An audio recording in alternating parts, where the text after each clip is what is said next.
Saw a column by Dan Wetzel talking about what's going on with Wake Forest, and Danny, columnist for Yahoo Sports. But, now you're finding out who got what and what did they do with it. And it's almost like, Louisville says, hey, we got it, but we didn't really use it. And I think as Dan Wetzel was pointing out, it's sort of like attempted murder. I didn't murder anybody, but I was trying to. We didn't cheat, but we tried to. And you're getting stolen goods, but you didn't use anything there. Dan Wetzel, Yahoo Sports columnist, joins us now. The recent article, "The Dirt Keeps Piling Up at Louisville," under Tom Jurek's watch, their athletic director. Good morning, Dan. How you feeling? I'm good. Doing well, Dan. How are you? Good. You're fired up about this with Louisville's participation in this. Why?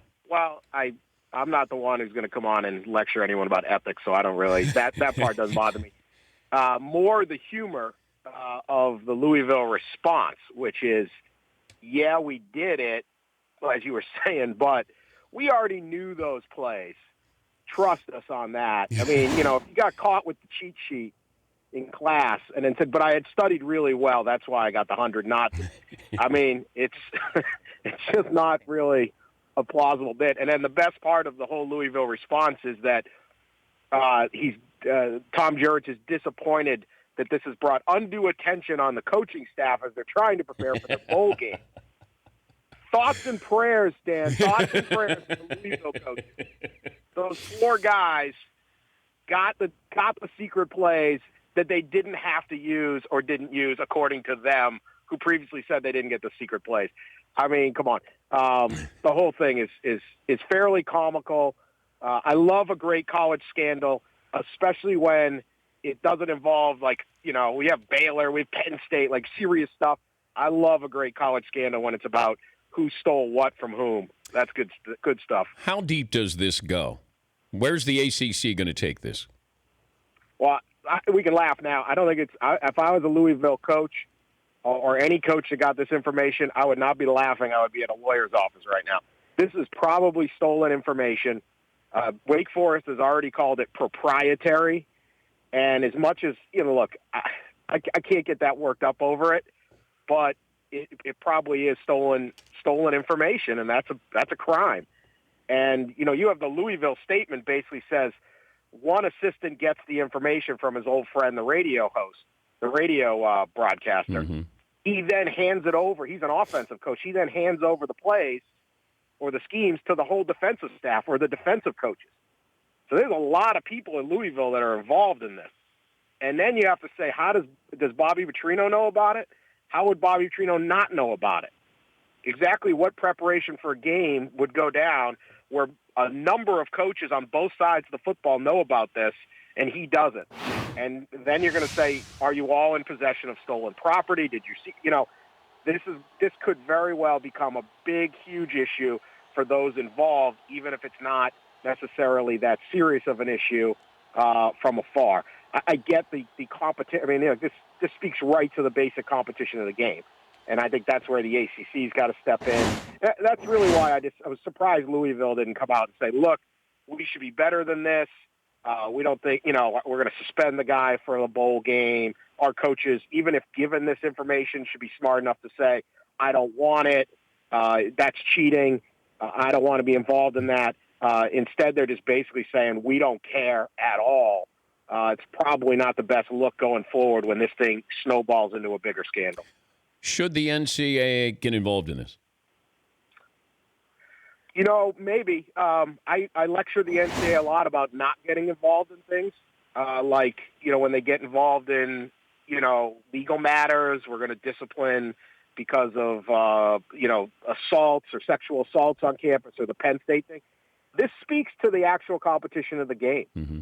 And so I think that's what the NCAA is there for. That's what the ACC's office is there for. This is football. And I would not have a problem if both those entities said, what's going on here? I expect this to be pretty wide-ranging. If this guy was handing out secrets for multiple years to multiple, trying to give it out or getting it out to different teams, mm-hmm. then, you're going to have a lot of schools involved, and you're going to have schools that aren't all in the ACC involved. How did we find out about this initially, that Louisville had this? If this was in the SEC, it would never come out. But right? I mean, they're professionals. But like three guys would have mysteriously driven their cars off a bridge somewhere outside of Dothan, Alabama. They just would have disappeared into the night in the SEC. We'd never get the story. No, what happened was, and this is really the biggest turnover of the year, sloppy execution by Louisville. They had the information, and they had it at their stadium and laying around somewhere. We don't know for sure. And Wake Forest came for their walkthrough the day before the game at Papa John Stadium and found the information. And then they say they didn't run. The reason the plays weren't run is because they knew Louisville had them. So then they make a big complaint. Louisville, of course, feigns outrage like Casablanca, like, you know what? Gambling here? I have no way. And then Wake Forest starts looking into how this information could get out. They find out it's the rate. They test everybody. They find out it's through text messages and emails. It's the radio broadcaster who had access to all access to the program, who used to be an assistant coach at Wake Forest, and he was the one who was doling out the information, according to Wake Forest. He's Dan Wetzel, Yahoo Sports columnist. I also brought this up, and I know you've written a lot about Deflategate with the Patriots. And I wonder, with what's happened with the Giants and the Steelers, and I don't know to what degree, but we're not covering it. The Giants did file a complaint during the game to the NFL, but apparently not an official complaint, whatever that means. I get the feeling this is the league office saying, you know what, we probably made a mistake with the Patriots and Tom Brady the first time around. We're not going down this rabbit hole again. What do you think? That's exactly what they did. Look, with the opportunity to do Deflategate again, because it's the same thing happened. The Colts got an intercepted pass from Tom Brady. They go to the sideline. They measure the ball outdoors, mind you. And, of course, it comes in under 12.5. Two balls of the Steelers got, or the Giants got two balls from the Steelers. They measure the balls outdoors in December. They come in under 12.5. Originally, the NFL thought the ball should never be below 12.5. So if it's 12.4, you're cheating. If it's 11.4, it's a huge cheating, right? Yep. So they go down this whole 5-month investigation, millions of dollars, a federal case.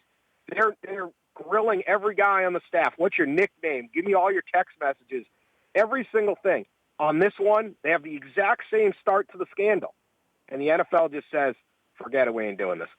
Given the chance to do Deflategate again, they did the exact opposite. And there's two questions. Either you say, okay, the balls, we found out the footballs were never outside of the control of the referee. Okay, then how do they get to 11.4?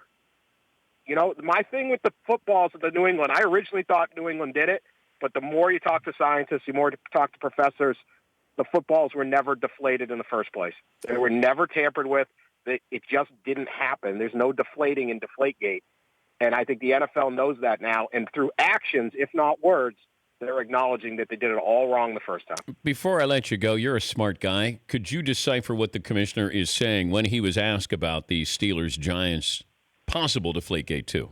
What I'm aware of, Bob, and this is that the protocols, we went back and looked to make sure that the protocols were followed properly. They were. The Giants had asked us about it during the game. We went back, we checked that. They were properly followed. So all of the league protocols being properly followed, there's no further follow-up on that.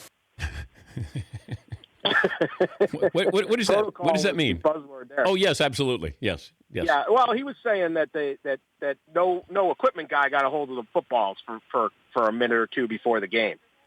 I think that's what he's saying, that there was no protocol. But again, how do you explain the 11.4? Because they don't want to acknowledge. Remember last year, they changed their game operations manual to say that it's select games, security, and the rest would take footballs, measure them at halftime, record the numbers, and send them into the league office. And we all said, all right, can't wait for you to release that information because it's going to show you routinely play with footballs in the 10s and 11s. And then at the end of the year, when that information was in, they said, no, we never actually kept any information, which says the referees ignored the actual game protocol, which is no way they all did. So, look, the footballs weren't deflated. At the time, if you didn't understand ideal gas law, and I admit I slept through science class that day in high school because I didn't know that much about it, you would have thought an 11.4 football was a massive cheating. But it isn't. It's just December or January football in the Northeast. And I think that's the big thing. They could have launched a huge investigation. We could be finding out what's on Ben Roethlisberger's cell phone right now, heaven forbid. We could have every guy in the staff getting grilled, but we aren't. And so I think the NFL knows they did it wrong against New England. I think they should apologize to Tom Brady. I don't really care about the draft pick or anything like that. But Brady's reputation got creamed on this thing, and in no way can you pin this on him. Thank you, Dan. Good to talk to you again. Thanks, Dan. That's Dan Wetzel, Yahoo Sports columnist. The Dan Patrick Show, weekday mornings on Audience.